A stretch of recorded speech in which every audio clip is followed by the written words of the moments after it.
only a few customers came by. Zen's method of attracting customers was another story altogether. As the team leader, she only needed to post a message in the motorcycle group for the members to flock there. But fawning over the team leader didn't mean they'd come, even if they didn't need a haircut. Seeing that all the other hairstylists had customers, the competitive Kwang Soo couldn't resist pulling out his phone to call some of his regular clients, but all the calls went unanswered. Gi BBM was Kwang Soo's hairstylist assistant. If the hairstylist didn't have customers, Gi BBM would have to pay her salary out of her own pocket to reduce the pressure on Kwang Soo. She was also preparing to take action, but she suffered from social anxiety and wasn't good at speaking. She intended to copy the marketing tactics of other shops, so Gi BBM held flyers in her hand, but she couldn't distribute them because the crowded area made her feel uneasy. Today, she went to the busy area as usual to hand out flyers. Then, a man holding a flyer approached her. After finding out that she was the hair salon's assistant, he enthusiastically helped her hand out flyers. Gi BBM, worried that the man would demand payment after he finished, quickly ran away and returned to the salon. But after handing out the flyers, the man also came to the salon. Gi BBM thought the man was chasing after her for money. Facing Gi BBM's mumbling voice, the man couldn't understand what Gi BBM was trying to say. It turned out that the reason the man helped Gi BBM hand out flyers was because the manager was his aunt. This was no different than using connections to get in through the back door. Soo Rai and Gi BBM were both very dissatisfied with this. The hair salon was already struggling, and now they had taken on Muyul, who knew who would be fired later. The more worried they were, the more mistakes they made. Right when Soo Rai was assisting Zen, she accidentally knocked over Zen's toolbox, causing Zen to angrily yell, "You fat slob, you're a mess." That day, Gi BBM met a customer, who happened to be from the same hometown and also a regular at the salon. Before leaving, this fellow hometown customer invited Gi BBM to have a meal sometime. Initially, she thought it was just a polite gesture between people from the same place, but to her surprise, she received an invitation from him the very next day. Faced with this unexpected invitation, Gi BBM was very flustered. Then told her she should socialize with customers more. Soo Rai also said the guy seemed friendly and handsome.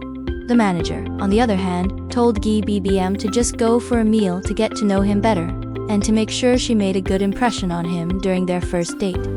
Not only did Kwang Soo give her bouncy curls, but Zen also did her makeup. Seeing Gi BBM after her makeover, everyone exclaimed how beautiful she looked. Muyul also wanted Gi BBM to cheer up and not look so lifeless. He encouraged her to try and smile, and keep that smile on her face. When Kwang Soo dropped Gi BBM off at the meeting place, Gi BBM felt anxious and wanted to leave. After being encouraged by Kangoo, Gi BBM finally dared to step out of the car and head into the restaurant. Gi BBM was clearly nervous. She was about to turn back when her hometown acquaintance spotted her. However, what she thought was going to be a date for two turned out to be a small hometown gathering. Faced with a barrage of questions from the other hometown folks, Gi BBM, who had social anxiety, didn't know how to react. Her awkwardness made everyone feel bored. After that, they left her alone, while the man who had invited her had to entertain the other guests. Gi BBM herself didn't dare to ask to leave, so she could only sit there, drinking by herself. While going to the restroom, she absent-mindedly opened the toilet lid, causing her phone to fall into the bowl. She quickly pulled the phone out, frantically wiping it with tissues. It was a new phone, so she could only hope it wasn't broken. But as fate would have it, after drying, the phone just wouldn't turn back on. Gi BBM sadly walked out of the restroom, and saw that everyone was starting to leave. The man from her hometown asked if she wanted to go to karaoke next. Gi BBM immediately declined. He then asked her to give him 20,000 won for the gathering fee. Gi BBM was stunned to hear she had to pay. She'd only had one meal, and now had to pay 20,000 won for the hometown association. After paying the 20,000 won, she was truly broke. On the way home, Gi BBM wanted to ask her hometown acquaintance for cab fare, but the words just wouldn't come out. She walked down the street, the road home seeming so far away. She was already drunk, and even took the wrong turn. Just when Gi BBM was about to lose all hope, she saw a payphone in front of her. GBBM used the collect call method to call Miyu, hoping he could come rescue her in her distress and tell him her current location. While GBBM was anxiously waiting, she met a regular customer from the salon. The customer generously offered GBBM a bottle of soft drink. GBBM looked down and saw it was a digestive aid drink.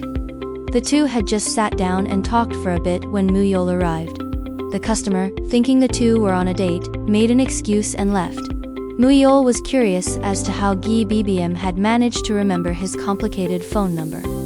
GBBM was silent, thinking back to her time with Muyol. Just as Muyol was about to get up and leave, GBBM grabbed his hand. "Because I like you, I think I like you." Muyol looked at her, the atmosphere frozen in that moment. They looked at each other awkwardly, unsure of what to say. Finally, Muyol was the first to speak. He apologized, saying he wasn't comfortable being the boyfriend of someone who had never been in a relationship before.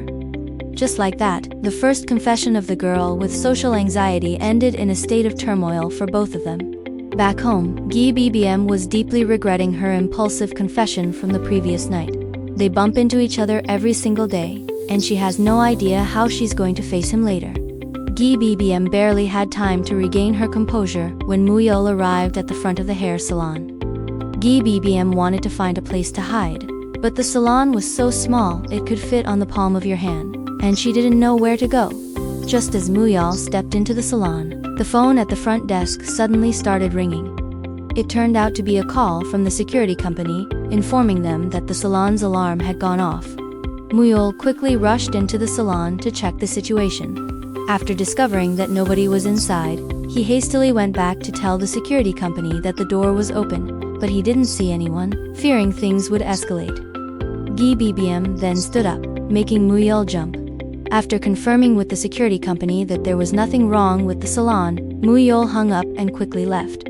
By then, the others had also arrived at the salon. GBBM awkwardly greeted everyone, even commenting that the weather was nice today, despite the fact that there was a thick fog outside. Realizing she'd said the wrong thing, GBBM quickly ran to the restroom. At this moment, everyone was speculating about how GBBM's date went the previous night. GBBM also pressed her ear against the door to eavesdrop.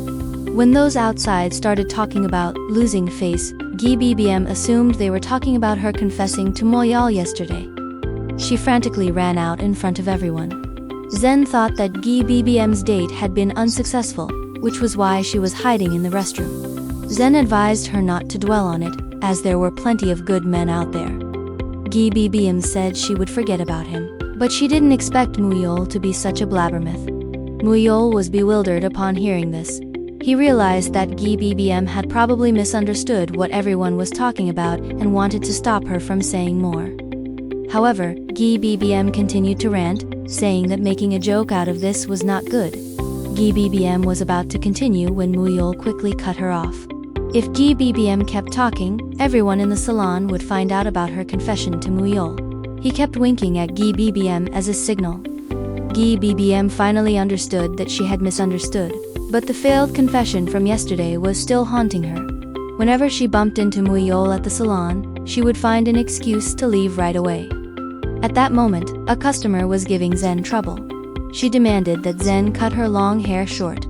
But Zen knew that her husband liked her hair long, and it was probably because the woman was mad at her husband that she was demanding a haircut as short as possible. Zen suggested that such a drastic change at once might feel strange, but the woman insisted that it was her hair, and she wanted it short. However, after the cut, the woman showed a forced smile.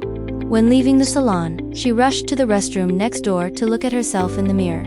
She knew she was in trouble, and her husband would surely give her a hard time. And it was just as she had predicted. When the salon was about to close, her husband stormed in.